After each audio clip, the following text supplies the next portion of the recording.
আজ 24শে জানুয়ারি রোজ শুক্রবার আমার কাকার বিয়ে। এই যে কাকার বিয়ের বৃদ্ধির ঘট অনেক সুন্দর করে আলপনা দিয়েছে।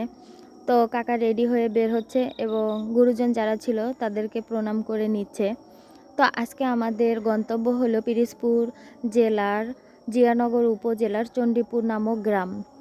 তো আমাদের যেতে প্রায় 3 ঘন্টার মতো সময় লাগবে। আমরা একটা বাস এবং একটা মাইক্রো বাস এই দুইটাই করেই যাব।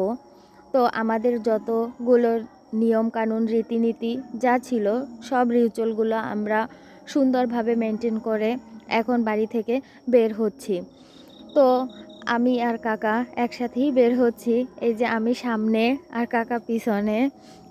এই যে কাকা, তো কাকাকে আমি জিজ্ঞেস করতেছিলাম হাঁটার সময় যে তোমার কেমন লাগতেছে। তো কাকা একটু হাসি দিল, আর কিছুই বলল না, সাথে আমিও হাসতেছিলাম। তো আমরা সাগরকে দায়িত্ব দিয়েছিলাম মাইক্রো বাস এবং বাস দুটোকেই সুন্দর করে সাজানোর জন্য। তো সাগর সেই চেষ্টাই করতেছিল। তো অ্যাট লাস্ট ওর সাজানো কমপ্লিট। আমরা যখন বাড়ি থেকে বের হলাম তখন দেখলাম যে হ্যাঁ, পুরোই সাজানো কমপ্লিট। এই আমার এক কাকা, সে একটু ফটো সেশন করলো গাড়ির সাথে। তো এই যে গাড়ির সাজ, ওর যথাসাধ্য ও চেষ্টা করছে গাড়িটাকে সুন্দরভাবে প্রেজেন্টেশন করার জন্য। তো আমাদেরকে বিদায় দেওয়ার জন্য এখানে সবাই আসছে। সবাই যারা ছিল আত্মীয় স্বজন, গ্রামের যারা ছিল সবাই আসছে। আমাদেরকে বললো তোমরা সাবধানে যাও এবং সাবধানে ফিরে এসো। তো আমরা যারা মহিলা ছিলাম তারা বরের সাথে মাইক্রো বাসে করে যাচ্ছি এবং বাকি যারা ছিল তারা সবাই বাসে করে যাচ্ছে।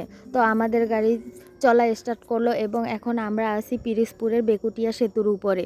তো বেকুটিয়া সেতু পার হওয়ার পরেই আমরা পিরোজপুর জেলার মধ্যে পড়ে গেলাম। তো আমরা এখন একটু রেস্ট নিলাম। তো এখন একটু চা পান করলাম। এখানে চা পান করার পর আবার আমরা চলতে শুরু করলাম। তো আমাদের চণ্ডীপুর যেতে হলে ট্রলারে করে যেতে হবে, কেননা সেখানে বাস বা মাইক্রো বাস কোনোটাই যাবে না, যার জন্য আমরা ট্রলারটাকেই বেছে নিলাম। তো অ্যাট লাস্ট আমরা কনের ঘাটে এসে পৌঁছাইলাম এবং আমাদেরকে বরণ করে নেওয়ার জন্য দুজন লোক আসলো এবং এই যে কাকাকে ফুলের মালা দিয়ে বরণ করতেছে। তো বরণ করার পরই হচ্ছে আমরা মূলত কনের বাড়িতে যেতে পারবো। তো বরণ করা শেষ, তাদের রিচুয়াল কমপ্লিট। এরপর আমরা গেটে চলে আসলাম। এখানে বসানো হলো কাকাকে এবং তার সাথে যারা ছিল তাদেরকে জলখাবারের জন্য। তো জলখাবারে শেষ হওয়ার পরে পার্টি স্প্রে দ্বারা ভীষণ একটা যুদ্ধ হয়ে গেল, ছোটোখাটো যুদ্ধক্ষেত্র তৈরি হলো। আমার কাকা তো পুরো ভূত হয়ে গেছে এবং তার সাথে যারা ছিল তারাও পুরো ভূতের মতো হয়ে গেছে। তো পার্টি স্প্রে করার পরে হচ্ছে ফিতা কেটে আমরা ভিতরে এখন প্রবেশ করব। ফিতা কাটা শেষ, আমার কাকাকে এসে বসানো হলো। এখানে একটু ফটো সেশন হচ্ছিল। এই হচ্ছে বিয়ের আসর, খুব সুন্দর করেই সাজানো হচ্ছে, যেখানে বসে বর এবং কনের দুজনেরই বিবাহ সম্পন্ন হবে।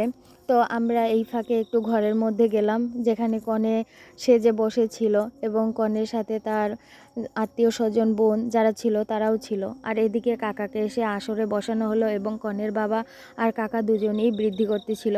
আমি আর পলাশ কাকা বসে বসে দেখতেছিলাম এবং বাকি যারা ছিল তারাও দেখতেছিল। এই আমার একটা ছোট ভাই, ও তো শুয়ে শুয়ে দেখতেছিল বিবাহ অনুষ্ঠান। তো কাকাকে এখন চেয়ারে বসানো হলো। এখন হচ্ছে 7 পাক ঘোরা হবে।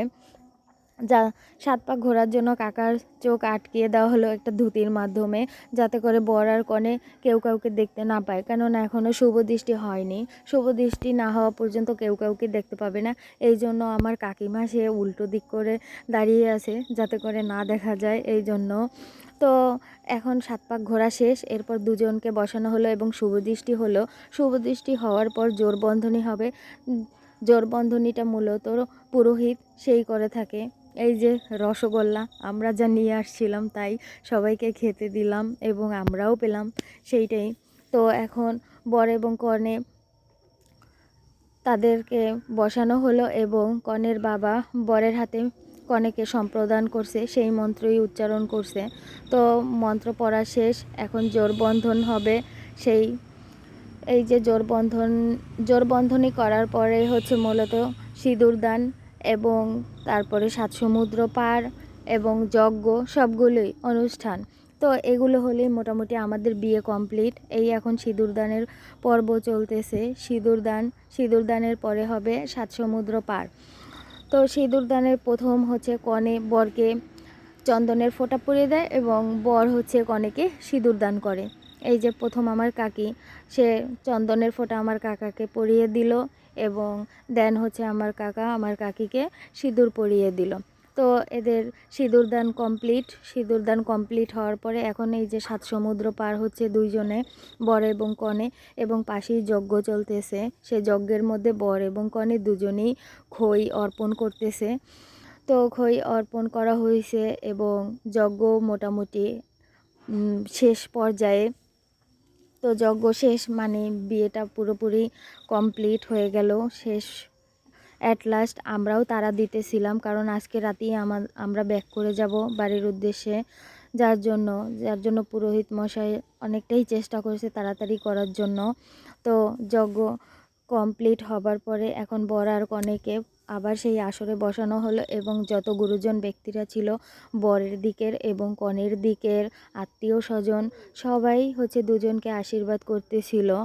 তো আশীর্বাদ করার পরে হচ্ছে তাদেরকে খেতে নিয়ে যাওয়া হবে এবং খাওয়ার পরেই হচ্ছে আমরা আবার আমাদের গন্তব্যে দিকে ছুটে চলবো, যাতে করে আমরা তাড়াতাড়ি যেতে পারি। আমি কাকাকে জিজ্ঞেস করলাম, তোমার এখন কেমন লাগতেছে? কাকা একটু মুচকি হাসি দিল, বোঝা গেল তার ভালোই লাগতেছে। এই যে আমার এক জামাই, সে তার বৌদিকে নিয়ে বাড়ির দিকে রওনা করলো। সো আবার